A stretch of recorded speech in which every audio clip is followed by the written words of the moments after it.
मैं आप लोग को कल की कक्षा में बताया कि प्रकाश को सबसे पहले किसने क्या कहा।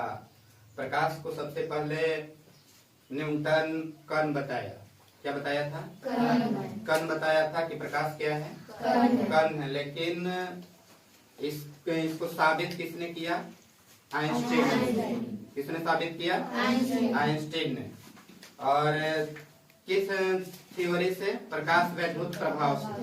किससे? प्रकाश वैद्युत प्रभाव की व्याख्या आइंस्टीन ने 1905 ईस्वी में किया था। प्रकाश वैद्युत प्रभाव का व्याख्या आइंस्टीन कितना में किया था? 1905 ईस्वी में किया था। और इसको इसी क्षेत्र के लिए, प्रकाश वैद्युत प्रभाव के खोज के लिए ही इनको नोबेल पुरस्कार मिला 1921 ईस्वी में। कितना मिला? 1921। किनको? आइंस्टीन को। क्या खोज किया था? प्रकाश वैद्युत प्रभाव। आज हम कल बताए थे कि प्रकाश वैद्युत प्रभाव क्या है कि सोलर प्लेट पर, यदि सोलर प्लेट पर सूर्य के किरण को आपतित कराते हैं, सूर्य की किरण क्या करते हैं? आपतित कराते हैं, तो इससे इलेक्ट्रॉन उत्सर्जित होता है। क्या उत्सर्जित होता है? इलेक्ट्रॉन उत्सर्जित होता है और जा करके ये बैटरी में स्टोर हो जाता है, यानी चार्ज हो जाता है। क्या हो जाता है? चार्ज हो जाता है। यानी आइंस्टीन देखा, क्या देखा? आइंस्टीन देखता है कि सूर्य का किरण को यदि हम सोलर प्लेट पर आपतित कराते हैं, यानी उस पर सन किरण को देते हैं, तो इससे इलेक्ट्रॉन निकल रहा है। और हम जानते हैं कि प्रकाश का मौलिक कण है इलेक्ट्रॉन, प्रोटॉन और न्यूट्रॉन। मतलब सबसे सूक्ष्मतम कण है इलेक्ट्रॉन, प्रोटॉन और न्यूट्रॉन। और जिससे हमारा बैटरी क्या हो जाती है? चार्ज हो जाती है। ठीक है। तो वो क्या सोचता है कि यदि कण निकल रहा है तो इसमें कण कहीं ना कहीं से आ रहा होगा। तो इससे का वो नाम दे दिया कि यहाँ से यदि हम सनलाइट को देते हैं तो इससे करंट निकलने लगता है। इलेक्ट्रॉन का प्रवाह ही ना विद्युत धारा है। इलेक्ट्रॉन का प्रवाह क्या है? विद्युत धारा। इससे करंट जनरेट होने लगता है, तो उसी का वो नाम दे देता है प्रकाश वैद्युत प्रभाव। यानी प्रकाश से हम वैद्युत ऊर्जा प्राप्त करते हैं, इलेक्ट्रिसिटी प्राप्त करते हैं। प्रकाश वैद्युत प्रभाव ये व्याख्या किया था 1905 ईस्वी में। कितना में? 1905 ईस्वी में। लेकिन इस क्षेत्र के लिए इनको नोबेल मिला 1921 ईस्वी में। ठीक है। अब चला कोई आपसे पूछेगा कि बताइए प्रकाश कण है, ये किस गुण से साबित हो पाया? तो प्रकाश वैद्युत प्रभाव के ही गुण से साबित हो पाया कि क्या है? प्रकाश कण है। और इसको कौन साबित किया? आइंस्टीन। कौन साबित करता है? आइंस्टीन साबित करता है। चला जी नेक्स्ट साइंटिस्ट आता है हाइजेन। कौन आता है? हाइजेन आता है और वो कह देता है कि प्रकाश क्या है? तरंग है। कभी बताए थे वो क्या करके बोल दिया? प्रकाश तरंग है। चिराजी वो सिर्फ इतना ही बोल दिया कि प्रकाश तरंग है, लेकिन इसकी व्याख्या वो नहीं कर पाया, साबित नहीं कर पाया। दूसरा साइंटिस्ट आया जिनका नाम था यंग। क्या नाम था? यंग आता है और वो व्यतिकरण के सिद्धांत पे कह देता है कि प्रकाश क्या है? तरंग है। चलो जो मैं दो साइंटिस्ट का नाम आपको बताएं। पहला साइंटिस्ट का नाम बताया न्यूटन। वो बोला कि प्रकाश कण है, उसको नाम दे दिया कणिका। क्या नाम दे दिया? लेकिन आइंस्टीन बोला प्रकाश वैद्युत प्रभाव के बाद कि प्रकाश क्या है? प्रूफ कर दिया कि कण है। आइंस्टीन प्रूफ कर दिया क्या है? कण है। लेकिन जो दूसरा साइंटिस्ट आता है उनका नाम है हाइजेन। हाइजेन बोल देता है कि प्रकाश क्या है? तरंग। लेकिन इसको ये साबित नहीं कर पाता है। अगला जो साइंटिस्ट आते हैं उनका नाम रहता है यंग। व्यतिकरण के सिद्धांत पर, व्यतिकरण की सहायता से तरंग गुण को साबित कर देते हैं। कौन? यंग लास्ट में बता देता है प्रकाश क्या है? तरंग। ठीक है। लेकिन चला जे आधुनिक विचारधारा से, आधुनिक विचारधारा से मतलब मॉडर्न जमाना में अभी हम लोग प्रकाश को तरंग और कण दोनों मानते हैं। प्रकाश को तरंग और कण दोनों मानते हैं। यही अभी प्रचलित है। प्रकाश को आधुनिक विचारधारा से हम लोग कण और तरंग दोनों मानते हैं। कल हम चिरा जी बता रहे थे कि आइंस्टीन का जो दामाद था रोमर, आइंस्टीन का दामाद कौन था? रोमर। चिरा जी 1676 ईस्वी में निर्वात में प्रकाश का चाल को खोज किया था, बताए थे ना।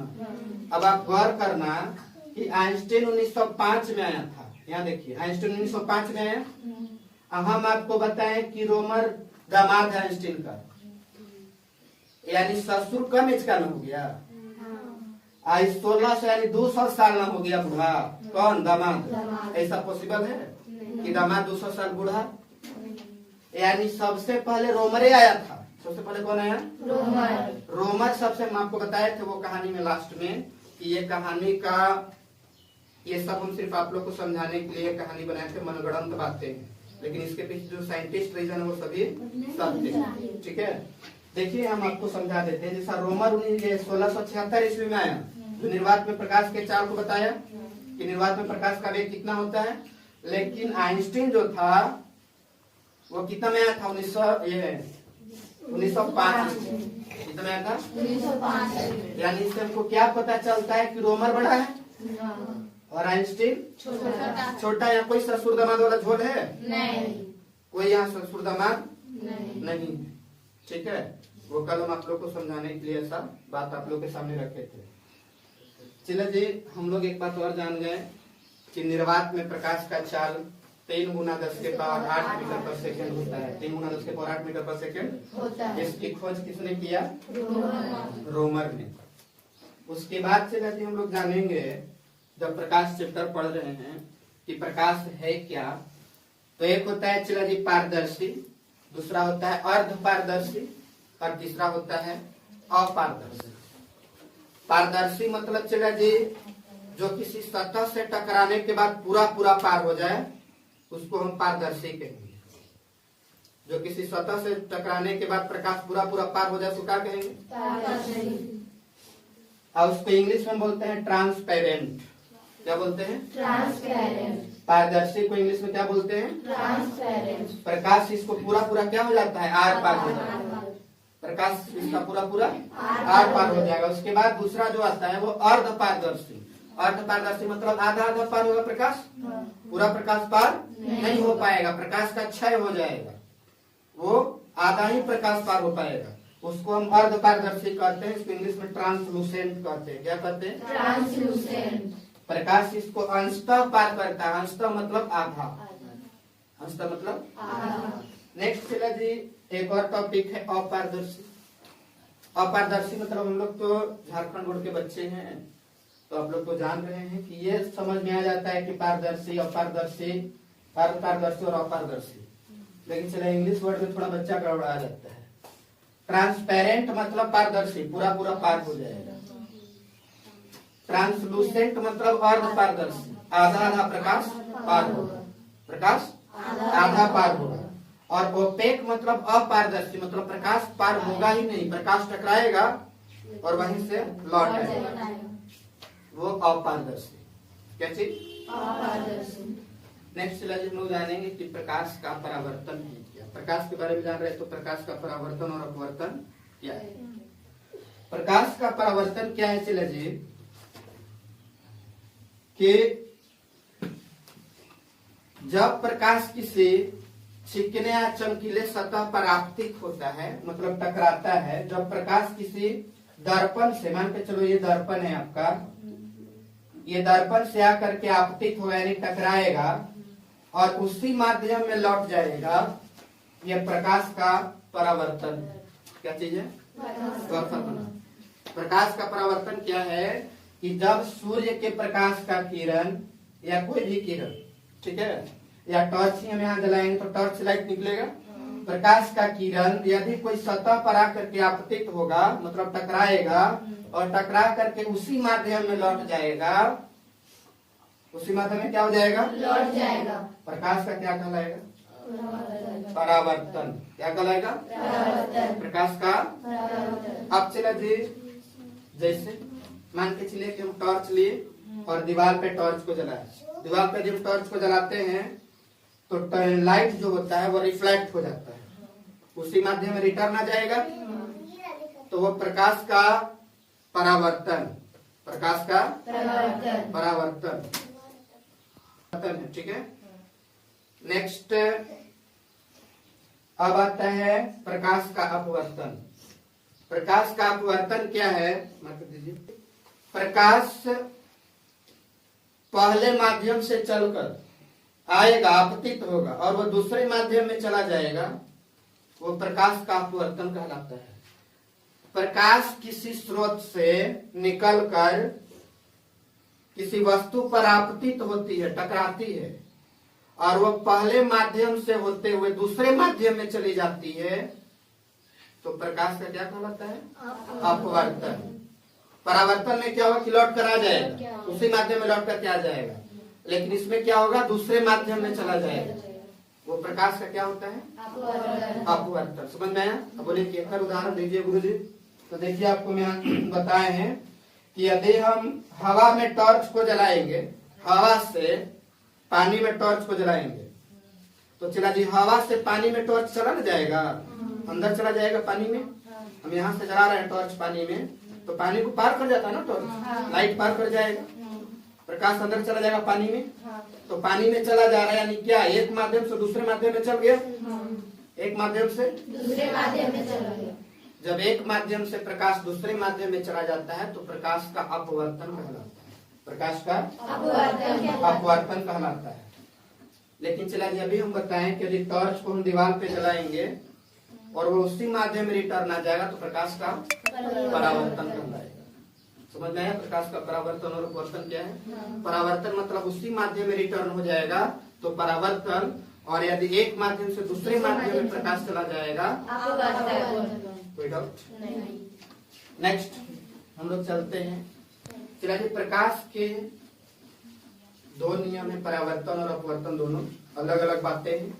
तो पहले हम लोग परावर्तन के बारे में समझेंगे, उसके बाद अपवर्तन के बारे में समझेंगे। पहले परावर्तन का नियम जानेंगे कि परावर्तन का नियम है क्या, उसके बाद अपवर्तन का नियम है क्या। बात क्या है सरकार कि यदि मान लेते हैं कि ये मेरा दर्पण है, क्या चीज है? दर्पण।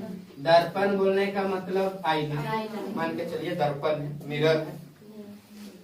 तो यदि हम इस पर सूर्य का किरण को आपतित कराएंगे, सूर्य का किरण या प्रकाश की किरण को हम क्या करेंगे? आपतित कराएंगे, मतलब प्रकाश के किरण को इस पर ला करके टकराएंगे, आपतित करवाएंगे, तो क्या होता है कि प्रकाश का किरण उसी माध्यम में लौट जाता है। उसी माध्यम में क्या होता है? लौट जाता है। तो चला जी जो सबसे पहले दर्पण पर प्रकाश आएगा उसको हम आपतित किरण कहेंगे। क्या कहेंगे? देखिए इसमें सबसे पहले प्रकाश आया तो आकर के टकराया ना, तो जो प्रकाश सबसे पहले आकर के किसी सतह से टकराता है उसको हम आपतित किरण कहते हैं। क्या कहते हैं? आपतित किरण। और टकराने के बाद वो लौट जाता है, उसको हम परावर्तित किरण कहते हैं। क्या कहते हैं? परावर्तित किरण। परावर्तित किरण। कोई डाउट? नहीं। चलिए जी गौर से समझिएगा, नहीं तो आपका आपतन परावर्तन हो जाएगा, आप परावर्तन आपतन हो जाएगा, विवर्तन घुस जाएगा अपवर्तन में, और तरह तरह की बातें आपको नहीं समझ में आएंगी। इसीलिए गौर से समझिएगा, सारा समझ में आ जाएगा। हम आपको बताएं कि यदि प्रकाश आकर के किसी सतह से टकराएगा आपतित किरण और लौट करके जाएगा परावर्तित किरण। और चले जी ये बीच में जो होता है ये अभिलंब होता है, यानी लंब होता है। आप लोग ज्योमेट्री में पढ़े होंगे कि जो सीधा रेखा होता है उसको हम लंब बोलते हैं। क्या बोलते हैं? तो इसको हम अभिलंब बोलते हैं। क्या बोलते हैं? अभिलंब। गौर फरमाना, यहाँ एक कोण बन रहा है, ये कोण बन रहा है, यहाँ भी एक कोण बन रहा है, यहाँ भी एक कोण बन रहा है। तो आपतित किरण, ये आपतित किरण है ना, आपतित किरण और अभिलंब के बीच जो कोण बनता है उसको हम कौन कौन बोलते हैं? आपतन कोण। कौन कौन इसको बोलते हैं? आपतन कोण। आपतन कोण। गौर फरमाना क्या बोल रहे हैं? आपतित किरण और अभिलंब के बीच में जो कोण बनता है उसको हम आपतन कोण कहते हैं। क्या कहते हैं? आपतन कोण। उसको हम आई से सूचित करते हैं। किससे सूचित करते हैं? आई से। आई से, छोटा आई से दर्शाएंगे आपतन कोण। उसके बाद परावर्तित किरण, किरण टकरा करके तो लौटेगी, तो जब लौट जाती है उसको परावर्तित किरण। तो परावर्तित किरण और अभिलंब के बीच जो कोण बनता है उसको परावर्तन कोण कहते हैं। कौन कौन कहते हैं? परावर्तन कोण। बात को समझिएगा, उसको कौन कौन कहते हैं? परावर्तन कोण। परावर्तन कोण कहते हैं। फिर से ध्यान देंगे साथ। आपतित किरण और अभिलंब के बीच जो कोण बनेगा आपतन कोण। परावर्तित किरण और अभिलंब के बीच जो कोण बनेगा उसको क्या कहेंगे? यहाँ तक समझ में कोई डाउट नहीं है? चलो जी, बात क्या होता है कि परावर्तन का हम लोग नियम कैसे निर्धारित करेंगे कि क्या है, नियम क्या है, जानने के लिए देखिए हम शॉर्टकट तरीका बताएंगे।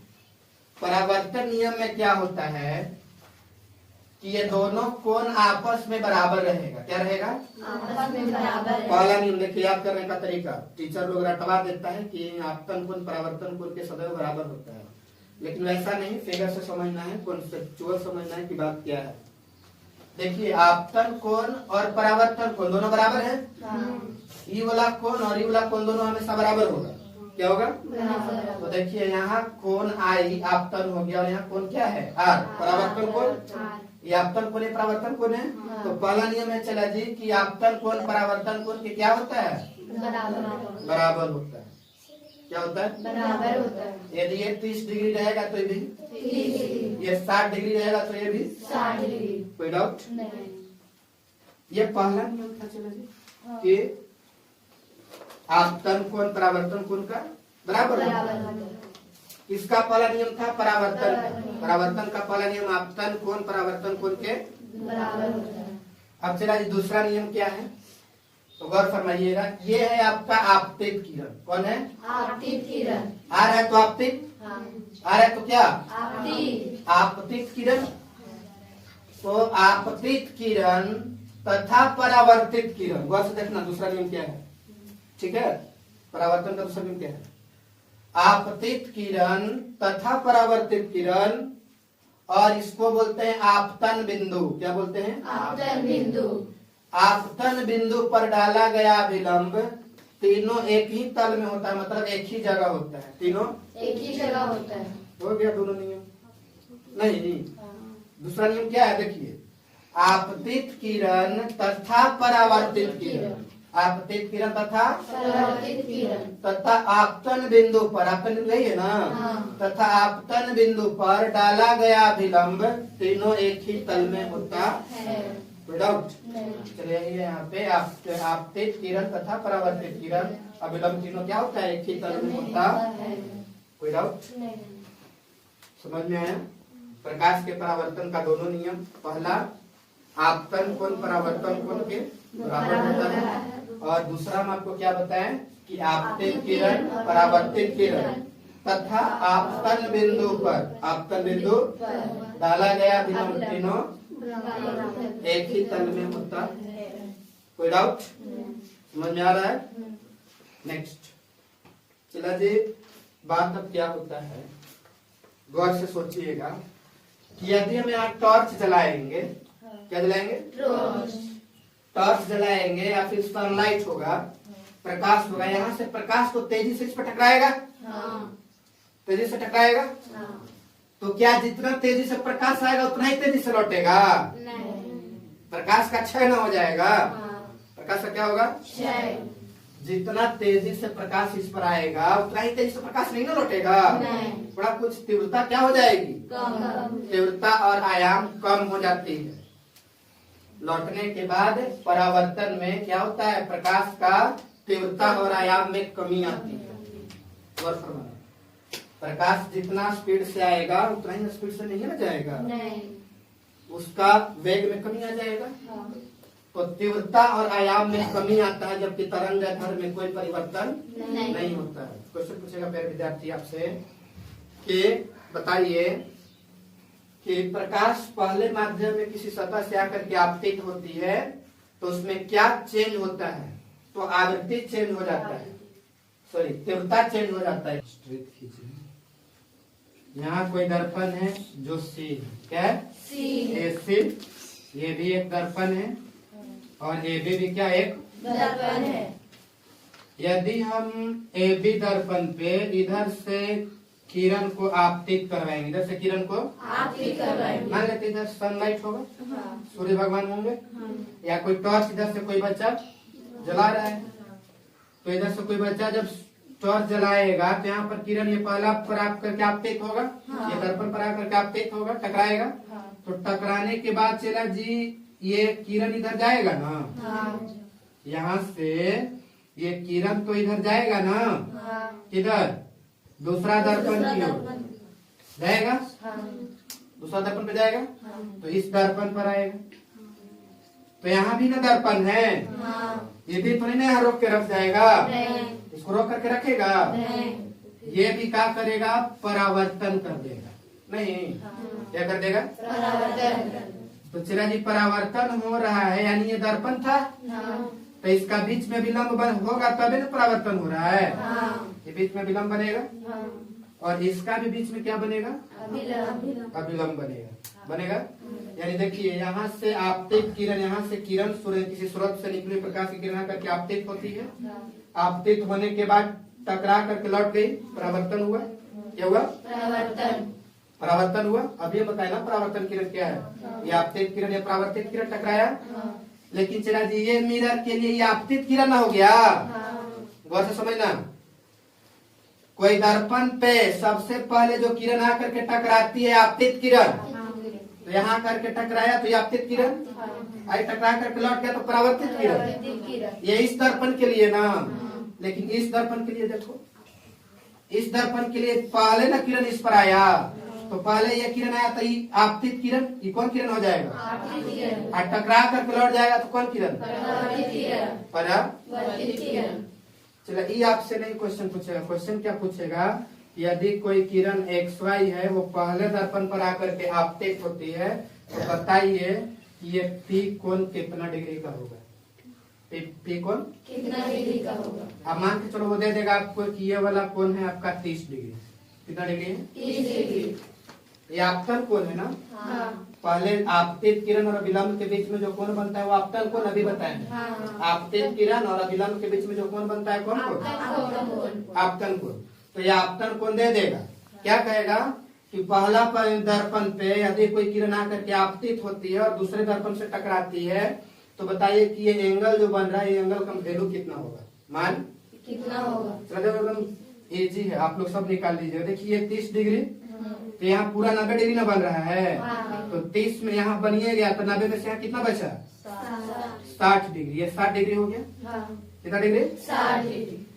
ई वाला कोण ये आपतन कोण है ना, तो ई वाला कोण ई वाला कोण बराबर ना होगा, ई वाला कोण ई वाला कोण बराबर होगा, तो ये कितना डिग्री, ये भी 30 डिग्री।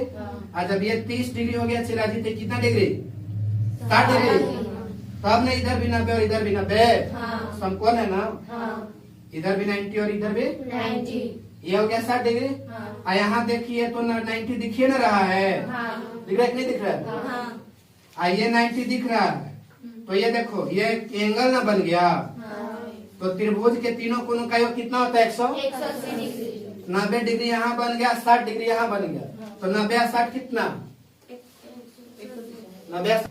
तो देखिए 90 और 60 150, तो 150 पे यही हो गया, तो ये कितना बचा है, 180 में से 150 घटा दीजिए, कितना बचा ये 30 डिग्री, ये कितना डिग्री का हो गया, 30 डिग्री का।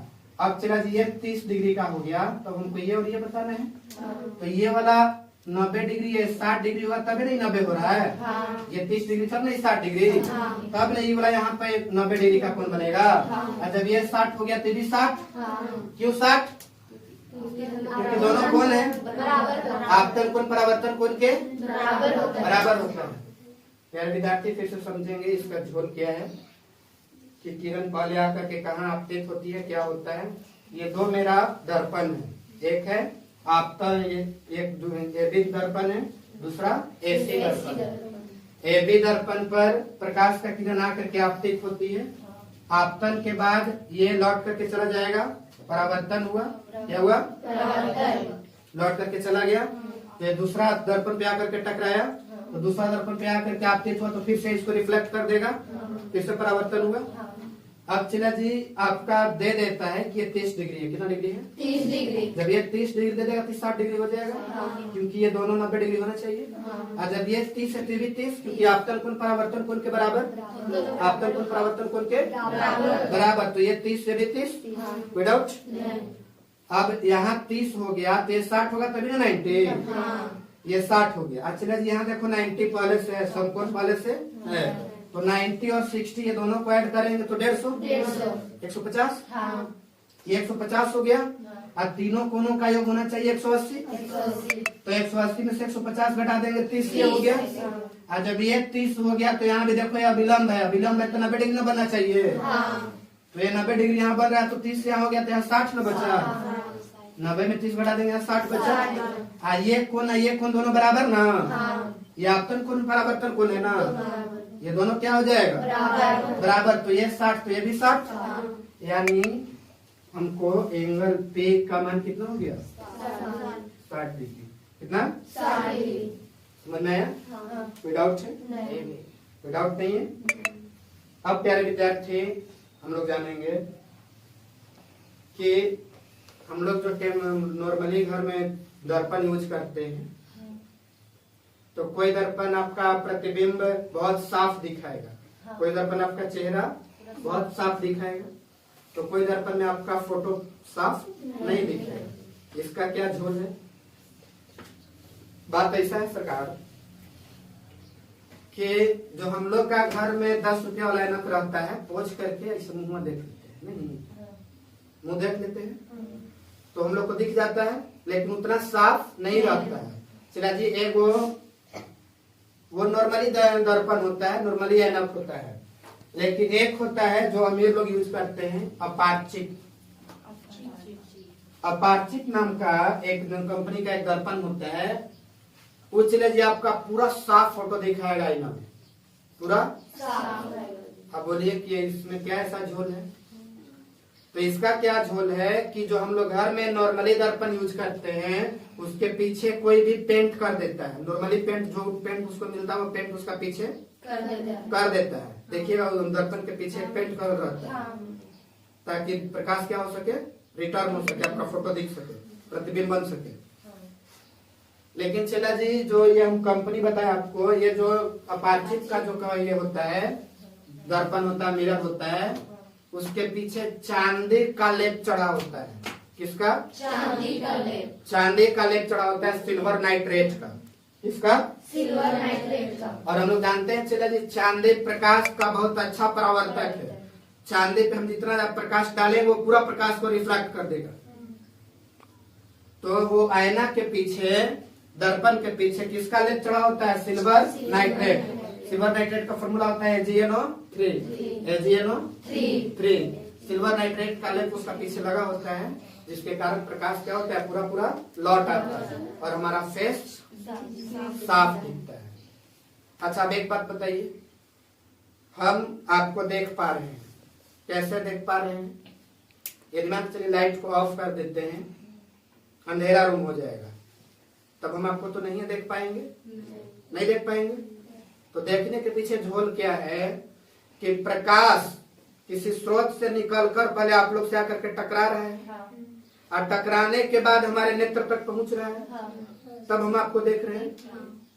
उसी तरह से यहाँ भी वैसा ही होता है। प्रकाश पहले वो अपार्चिक का जो कंपनी का होता है वो ऐना पर आकर के टकराती है, टकराएगा तो पूरा प्रकाश को रिफ्लेक्ट कर देगा, क्योंकि क्या सिल्वर नाइट्रेट प्रकाश का सबसे अच्छा परावर्तक है, रिटर्न कर देता है। तो रिटर्न कर देता है तो पूरा सब फोटो उसमें बनेगा। चलो जी वो थोड़ा सा महंगा होता है, 300 रुपए 400 रुपए उसमें कॉस्ट लगता है, लेकिन जो हम लोग घर में नॉर्मली दर्पण यूज करते हैं वो 20-30 रुपए 50 रुपए में हो जाता है। नहीं विद्यार्थी, आज के लेक्चर यही हम समाप्त करते हैं, लेकिन उससे पहले एक बार रिविजन कर देते हैं कि आज हम लोग क्या क्या सीखे। ठीक है, हम आपको बताएं कि न्यूटन सबसे पहले बताया कि कर्ण क्या है, कर्ण है। सबसे पहले न्यूटन बताया कर्ण है, जिसका नाम वो कर्णिका दिया। उसके बाद ये साबित नहीं कर पाया था न्यूटन कि प्रकाश क्या है, कर्ण है। एक साइंटिस्ट है आइंस्टीन, और वो प्रकाश विद्युत प्रभाव की व्याख्या किया 1905 ईस्वी में, लेकिन इसकी खोज 1903 में हर्ट्ज कर दिया था। कौन कर दिया था? हर्ट्ज। लेकिन ये व्याख्या किया 1905 में, और ये व्याख्या किया तो इसको जाकर नोबेल मिला 1921 में। किसको? आइंस्टीन को। ठीक है, उसके बाद हम आपको बताएं कि प्रकाश वैद्युत प्रभाव के द्वारा ही कण गुण साबित हो पाया। आइंस्टीन साबित किया कि प्रकाश क्या है, कण है। उसके बाद चला जी दूसरा साइंटिस्ट आया हाइजेन। कौन आया, हाइजेन आया। वो बताया कि प्रकाश क्या है, तरंग है, लेकिन ये भी इसको साबित नहीं कर पाया। दूसरा साइंटिस्ट आया यंग। कौन आया, वो बताया कि व्यतिकरण की सहायता से वो तरंग उनको साबित किया। कौन, यंग साबित किया तरंग गुण को। ठीक है, ये हाइजेन तो बताया ना कि तरंग है, लेकिन ये साबित नहीं कर पाया। इसको साबित किसने किया, यंग। ठीक है, उसके बाद रोमर। 1676 ईस्वी में निर्वात में प्रकाश का चल दिया। 3 गुना 10 के पावर 8 मीटर पर सेकंड बताया। निर्वात क्या है बताए थे कि वहां से पूरा हवा को निकाल लिया जाता है। वहाँ प्रकाश का चाल होता है, वेग होता है 3 गुना 10 के पावर 8 मीटर पर सेकंड। अभी बताएं कि क्या है, ट्रांसपेरेंट, ट्रांसलूसेंट और ये ओपेक। उसके बाद हम आपको बताएं प्रकाश का परावर्तन नियम। प्रकाश का परावर्तन नियम क्या, कि जब प्रकाश किसी सतह से टकराकर उसी माध्यम में लौट जाता है, क्या होगा, प्रकाश का परावर्तन, और दूसरे माध्यम में चल जाएगा। पहले माध्यम से दूसरे माध्यम में चल जाएगा तो अपवर्तन। पहले आकर के किरण टकराएगा तो आपतित किरण, पहले आकर के किरण टकराएगा तो और टकरा कर लौट जाएगा तो यहाँ जो कोण बनेगा आपतन कोण, और यहाँ जो कोण बनेगा यानी आपतित किरण और अभिलंब। यहाँ बताए ना आपको हम, आपतित किरण और अभिलंब के बीच में जो कोण बनेगा आपतन कोण, और परावर्तित किरण और अभिलंब के बीच में जो कोण बनेगा वो परावर्तन कोण। कोई दिक्कत नहीं है। चला जी, अब हम आपको ये भी बताएं कि प्रकाश का किरण यदि आपतित होगा तो इसकी तीव्रता में कमी आ जाएगी। लौटने के बाद में परावर्तित किरण में इसकी तीव्रता क्या हो जाएगी, क्या क्या कमी हो जाता है, तीव्रता और आयाम में कमी आती है, और तरंगदैर्घ्य और आवृत्ति में कोई परिवर्तन नहीं होता है। कोई डाउट। हम अभी आपको बताएं कि प्रकाश के परावर्तन का 2 नियम। एक नियम आपको बताएं कि आपतन कोण परावर्तन कोण के सदैव बराबर होता है, हमेशा बराबर होगा। इधर हम लोग बराबर किए थे ना, हमेशा बराबर होता है। दूसरा नियम हम आपको बताएं कि आपतित किरण, परावर्तित किरण और आपतन बिंदु पर डाला गया विलंब तीनों क्या होता है, एक ही तल में होता है। कोई डाउट, यही मामला था।